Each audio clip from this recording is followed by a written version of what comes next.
Vocês todos. Convidando vocês para o próximo trabalho sábado. Sábado é o último sábado do mês, então nós vamos ter a gente. É Exu, né? Isso. Exu.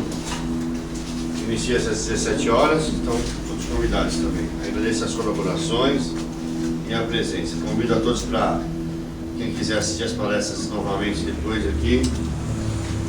Nós temos um canal no YouTube, é só assistir e se inscrever. Já se inscreveu no canal? Agradeço o nosso trabalho, mais uma vez pedir a presença dos médicos, dos enfermeiros, da nossa corrente médica.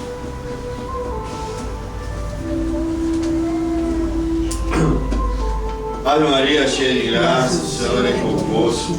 Bendita sois vós entre as mulheres, e bendito é o fruto do vosso ventre, Jesus. Santa Maria, Mãe de Deus, rogai por nós, pecadores, agora e na hora de nossa morte.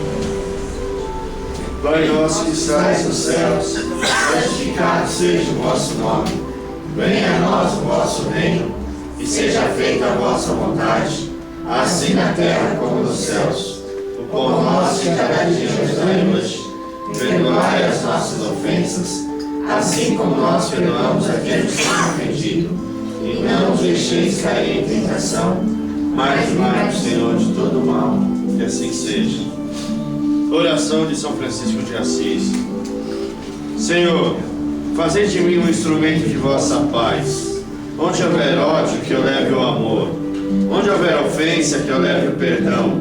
Onde houver discórdia, que eu leve a união. Onde houver dúvida, que eu leve a fé. Onde houver erro, que eu leve a verdade. Onde houver desespero, que eu leve a esperança. Onde houver tristeza, que eu leve a alegria. Onde houver trevas, que eu leve a luz. Ó Mestre, fazendo que eu procure mais consolar do que ser consolado, compreender do que ser compreendido, e amar do que ser amado, pois é dando que se recebe, perdoando que se é perdoado, e é morrendo que se vive para a vida eterna.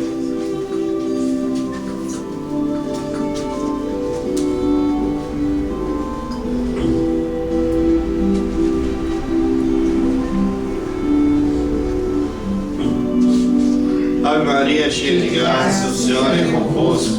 Bendita sois vós entre as mulheres, bendito é o fruto do vosso ventre, Jesus. Santa Maria, Mãe de Deus, rogai por nós, pecadores, agora e na hora de nossa morte. Que assim seja. Pai nosso que estais nos céus, santificado seja o vosso nome. Venha a nós o vosso reino. Seja feita a vossa vontade, assim na terra como nos céus. E o pão nosso de cada dia nos dai hoje. Perdoai as nossas ofensas, assim como nós perdoamos a quem nos tem ofendido. E não nos deixeis cair em tentações, mas livrai-nos de todo mal. Que assim seja, meu Pai. Que a grande onda do seu amor, meu Pai, possa cair sobre todas as pessoas aqui presentes e ausentes também. Uma boa noite a todos. Boa noite, cara. Eu venho só no frio. Tá na hora de mudar esse calendário aí. Você gosta do vai nosso tu? frio, hein? Eu gosto. Eu só venho no frio. Como vai tu? Vai bem? Tu, como vai? Vai com frio mesmo, minha. Quer de capuz? Como vai tu? Tu como vai? Eles estão tudo com frio aí, tá tudo assim. Novamente, boa noite, sejam bem-vindos a mais uma atividade nossa, graças a Deus.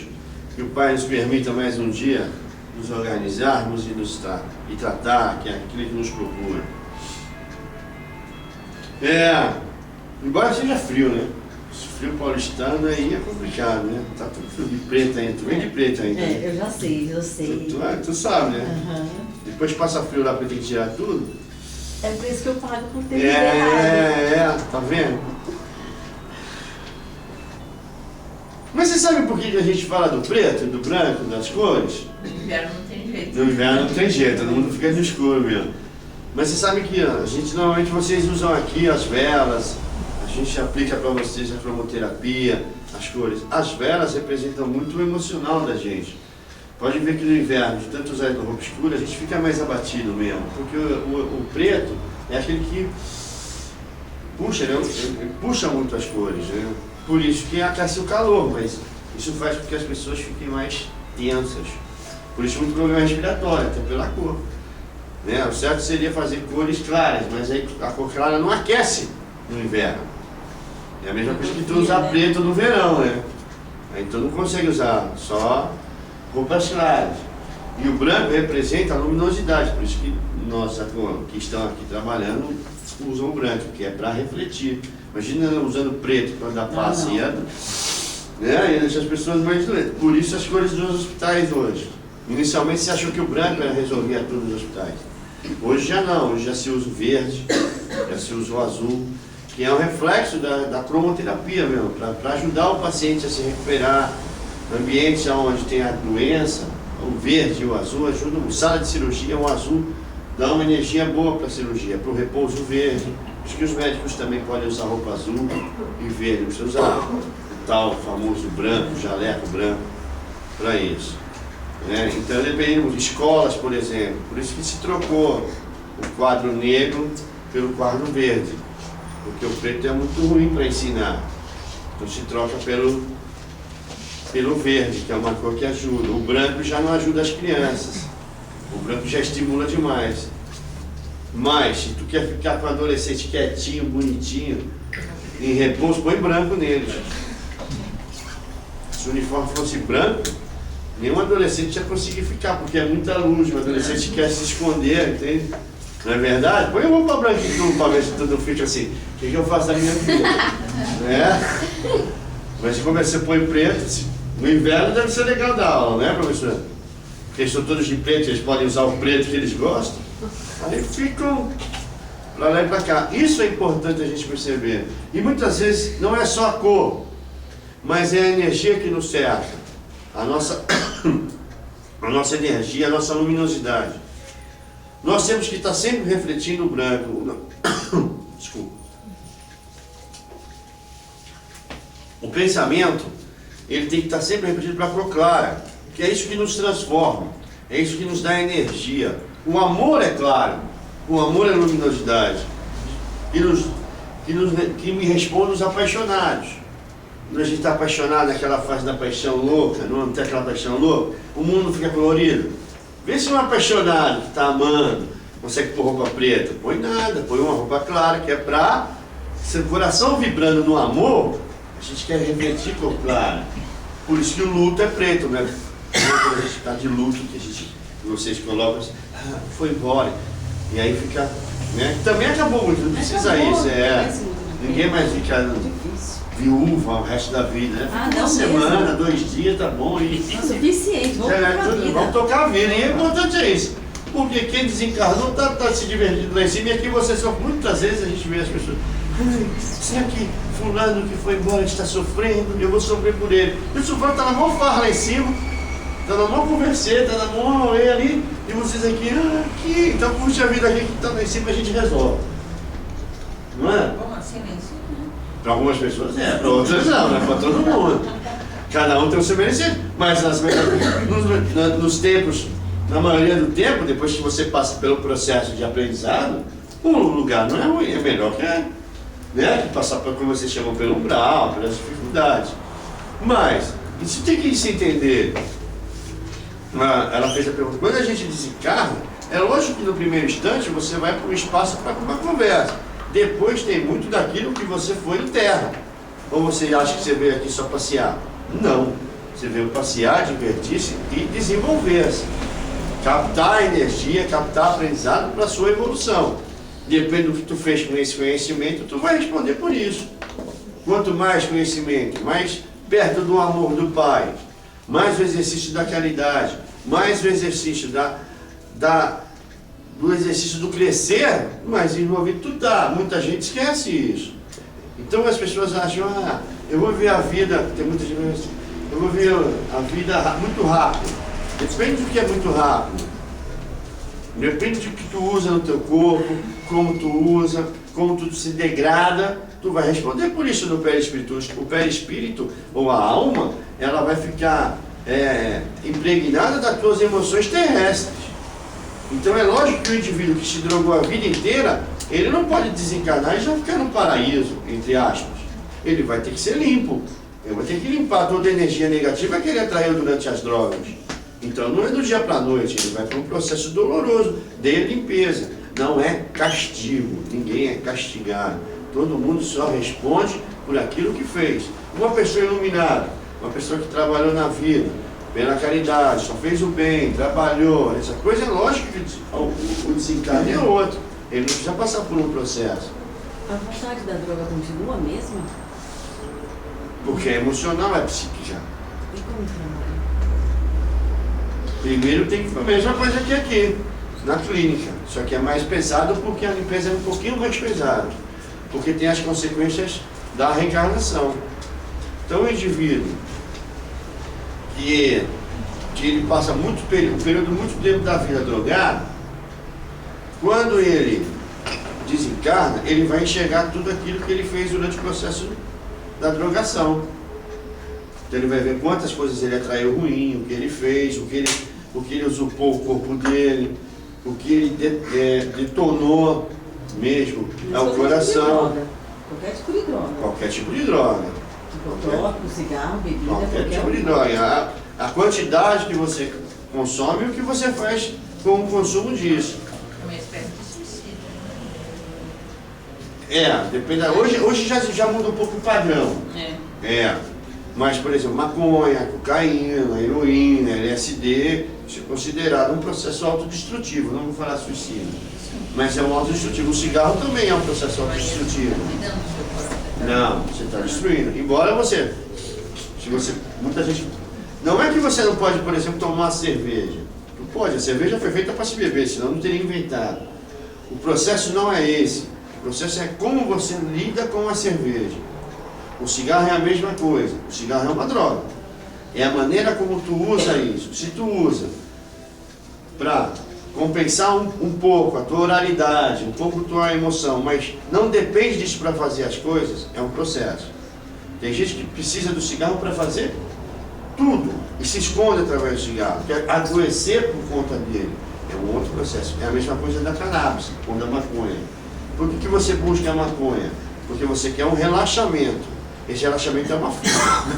Você pode encontrar esse relaxamento fazendo e exercendo atividade para o seu bem. É a mesma coisa que o indivíduo que usa a pinga, ou a cachaça, ou a cerveja, ou o vinho, qualquer outro tipo de bebida, para se esconder. É uma fuga. Inicialmente, basicamente, qualquer tipo de drogadito é uma fuga. Ele está fugindo de quem? De si mesmo. Isso é um problema, porque quando desencarna, com quem que ele vai encontrar? Com ele mesmo. É aí que é a dor. Porque não vai encontrar anjos dando bronca, o diabo cutucando com um espetinho. Não vai encontrar ninguém. Vai encontrar a si mesmo. Vai se olhar e vai falar, olha o que eu fiz com a minha vida. Entende?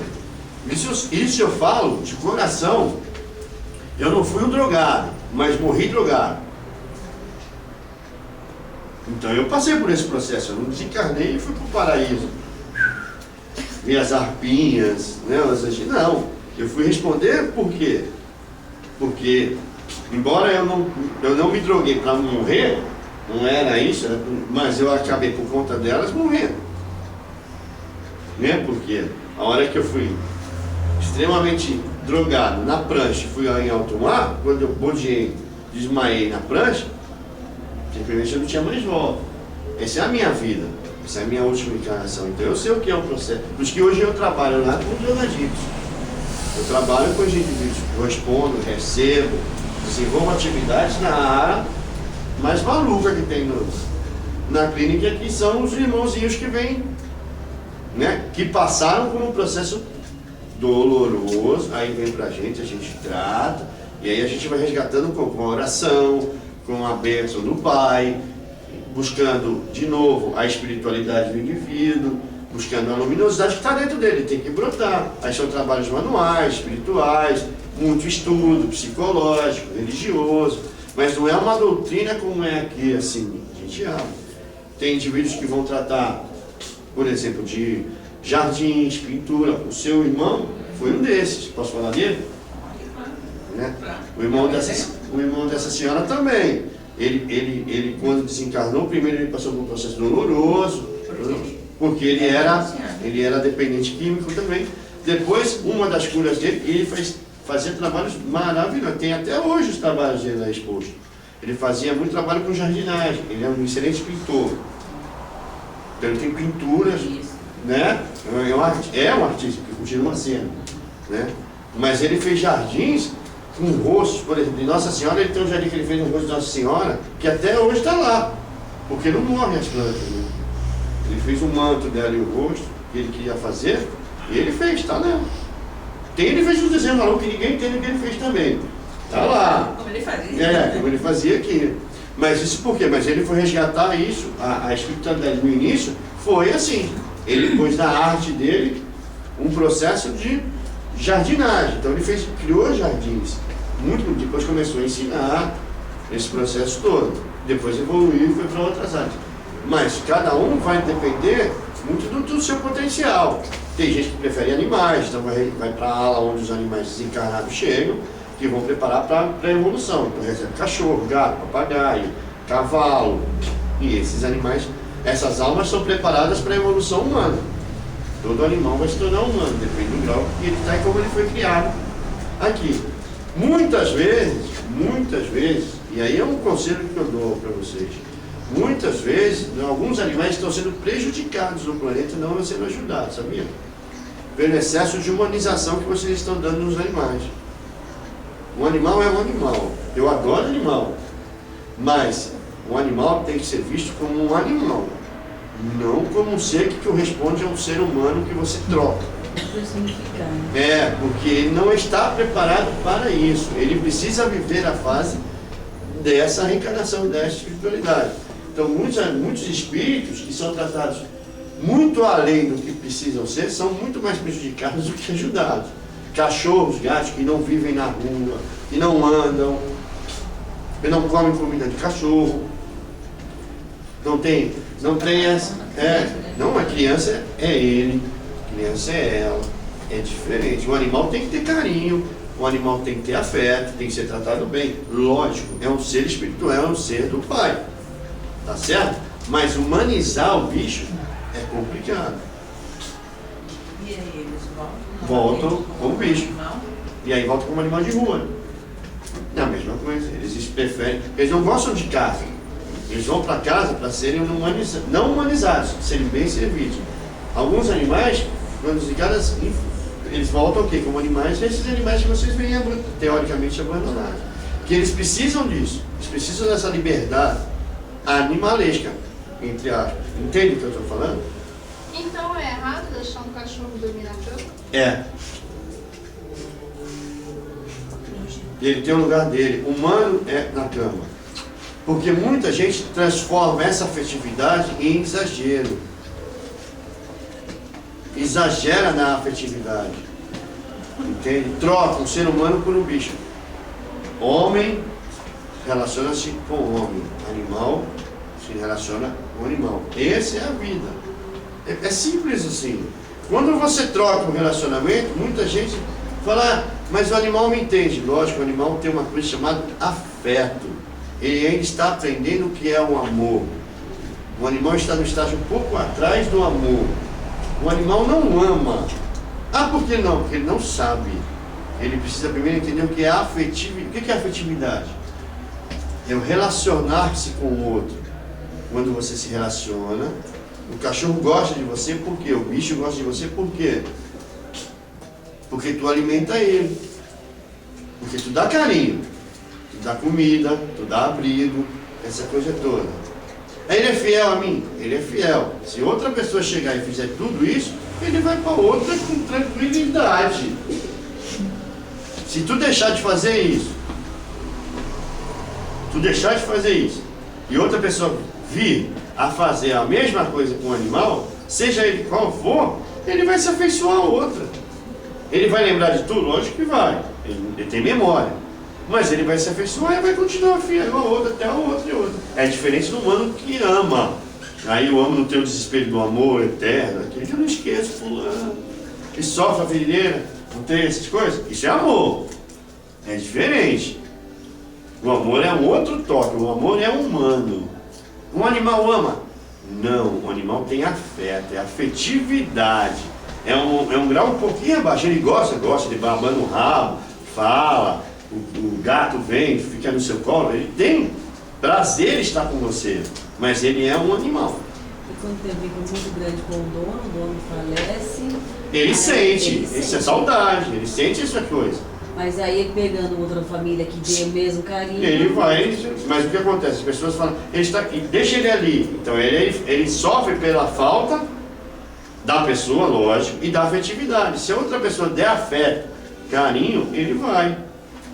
Ah, mas tem histórias do bicho que andou. Tem animais que andam. São raros, são animais que já estão no estágio muito evoluído. Mas a grande maioria dos animais tem afetividade. Entende? Então assim, o lugar dele não é na casa com os humanos. Na casa que eu digo é no quarto, dormindo junto, abraçado. Isso é exagero. É humanizar o bicho exageradamente. Mas quem faz? Isso, né? Mas é tratar como um animal. O bicho não entende o que você fala. Ele entende o tom de voz. Tanto é que você pode falar em qualquer língua com ele. O tom de voz é o que vale.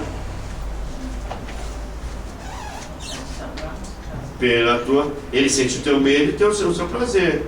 Se você tiver com muito medo do animal e ficar falando que nem fala para a criança, ele não vai ver o que você está falando, ele vai sentir o teu medo. E a mesma coisa que tu for falar muitas palavras carinhosas gritando, ele não vai entender as palavras, ele vai entender a agressividade na voz. Por isso que o animal entende o afeto. Qualquer animal entende o afeto. Entende a diferença? É diferente do ser humano, que não entende só as palavras, mas quem não entende só a emoção e as palavras. Por isso que a gente consegue se relacionar com a fala. Por isso que nós falamos, pensamos, falamos, dizemos o que sentimos. Então eu te amo, eu falo e eu sinto. Muitas vezes a gente quer enganar para fazer uma coisa ou outra, tá? Essa coisa toda. Né? Não é verdade? Né? Vejo que a gente fala assim, eu te amo, mas não é um amar assim, né? É um amar momentâneo, só para uma conversa, né? Pode acontecer. Não estou dizendo que a gente faz isso, não é isso. Não é isso. Não é? Imagina, mesmo na praia. A gente mente para as meninas? Não. A gente não mente. Quando a gente está na praia, toda ali e tal. A gente simplesmente abre o nosso coração. Momentâneo. É. Amor. Para mudar de um canto para outro. Porque aí tem que entender que muitas vezes a gente fala assim, eu te amo, mas não é um amor eterno. É um amor momentâneo. É só pra, né? É amor de verão. Tem amor de carnaval? Até quarta-feira. Tem amor de carnaval. Quem já lembrou de um amor de carnaval? As pessoas se entregam nos amores de carnaval. Não é? Mas dura até quarta-feira. Dura até a outra. Imagina o carioca. Da gente. No carnaval, que não é um carnaval de hoje, mas o Rio de Janeiro sempre foi uma praia e sempre foi um lugar que todo mundo vai no carnaval. A praia é cheia de gaúcha, paulista, mineira, baiana, estrangeira. Tu tem que amar uma por dia. Que é o que o pai disse, amar e olha a sacanagem. Né? Então, e esse carnaval passa, as pessoas vão embora. Ainda bem que são 4 dias só, né? 4 dias. Depois, não, mas você sabe que no Rio, na verdade, eu não sei como é que é hoje, mas no Rio, na minha época, o carnaval começava bem antes por conta dos ensaios, dos blocos, né? Sim. Os blocos ensaiam, acabou o ano novo, essa coisa, depende da época do carnaval, os ensaios dos blocos. Então assim, quando o bloco sai pra praia, nós já ensaiamos muito antes. Eu não sei como é hoje, deve ser a mesma coisa, não é? Claro que é, né? Era assim. E o Rio de Janeiro sempre foi no verão o Rio de Janeiro. Carioca, Como a Bahia. carioca, né? E carioca sempre foi carioca. Receptivo, amoroso. Né? Mas, o que eu estou dizendo, isso é o grande prazer da vida, é se relacionar com as pessoas. Lógico que tinha a juventude, tinha a testosterona, tinha a libido. Lógico que tem. Mas o grande barato era curtir essa liberdade de uma maneira não ofensiva. Não se tinha promiscuidade como tem hoje. Hoje não. Na época que eu estava encarnado, não se tinha tanta promiscuidade. Se tinha o flerte, se tinha todo mundo brincando, essa coisa toda, mas não tinha promiscuidade. Principalmente quando, na questão da idade, na questão dos bailes. Os bailes eram sempre para 18 anos, 17, 18. As crianças pequenas tinham as patinetes com os pais e as mães. Era bem diferente, não sei. Né? O que a gente se assusta hoje, e o que a gente recebe desencarnado, é por conta das drogas e a promiscuidade. Aí voltando a falar um pouco das drogas, e a promiscuidade sexual por conta das drogas, que isso interfere muito na questão do corpo e do perispírito. São semi-viciados em sexo, e aí é difícil de tratar. Jovens, tanto homens quanto mulheres, semi-viciados no sexo por conta das drogas, ou por conta da necessidade sexual exacerbada. E isso é um problema que fica na psique humana. Isso para tratar demora. Porque além disso, você tem que pensar que existem seres espirituais que, dentro das energias mais negativas, usufruem dessa energia sexual para se alimentar. Quando o indivíduo baixa a sua relação com o mundo espiritual em energias mais negativas, em relação à droga ou à promiscuidade sexual, seres mais evoluídos, irmãozinhos que estão mais evoluídos, eles captam essa energia e se alimentam disso. É o que vocês chamam do quê? De custo, né? Mas que a gente chama de vampirismo. É o tal do vampirismo energético. Isso existe. Porque muitos dos drogaditos que estão aí são extremamente vampirizados. Muitas dessas meninas que estão sexualmente ativas, muitos seres na promiscuidade, são vampirizadas por entidades ou irmãozinhos que estão necessitando disso. E como é que se acaba isso? Trabalhando, se conversando seriamente sobre o corpo e o espírito. É importante transformar o indivíduo num ser religioso, não num ser extremamente caótico e extremamente, como é que fala? Desculpa, eu fugi a palavra. Fanático. Religiosidade é uma coisa, acreditar em Deus e fazer a caridade, fazer o bem é uma coisa. Outra coisa é ser fanático religioso, porque é um outro vício também. Tá certo? Então, quanto mais vicioso for a atividade que tu faz, pior para o teu espírito. Seja ela bebendo, seja ela no sexo, seja ela na religião. O fanático religioso também é um doente. Infelizmente, é um irmãozinho que está doente. Transmite as palavras, mas não vive. É a mesma coisa com a bebida. A bebida, o vinho, a cerveja, pode ser tomado moderadamente em alguns momentos para que a alegria que você tem com seus companheiros possa, no momento, mas não depender daquilo para você relaxar, não depender daquilo para você ver o mundo, entre aspas, colorido. Isso é um dano para você. Quer dizer, só a partir da maconha, por exemplo, você vê o mundo colorido, isso é ruim. Só através da cerveja que tu vê o mundo colorido, isso é ruim. Então assim, eu não tenho nenhum prazer na vida, a única coisa que eu tenho é meu corpo. Então eu vou transformar meu corpo numa ferramenta sexual e numa ferramenta de prazer. E acaba perdendo esse prazer pela promiscuidade. E isso tem que se transformar, tem que se falar. Nós estamos muito preocupados com nós trabalhamos numa década com a síndrome com a SIDA. Sabe o que é a SIDA? AIDS. A AIDS é um momento de reflexão sexual, ela veio para isso, independente do caso. O que acontece hoje? Hoje você tem indivíduos na faixa etária, jovens, 16, 15, 16 anos, novamente contaminados, e sem saber por quê, porque não se fala mais sobre a SIDA. Não se fala mais sobre o comportamento sexual desses jovens. Entende? E eles estão sendo contaminados novamente.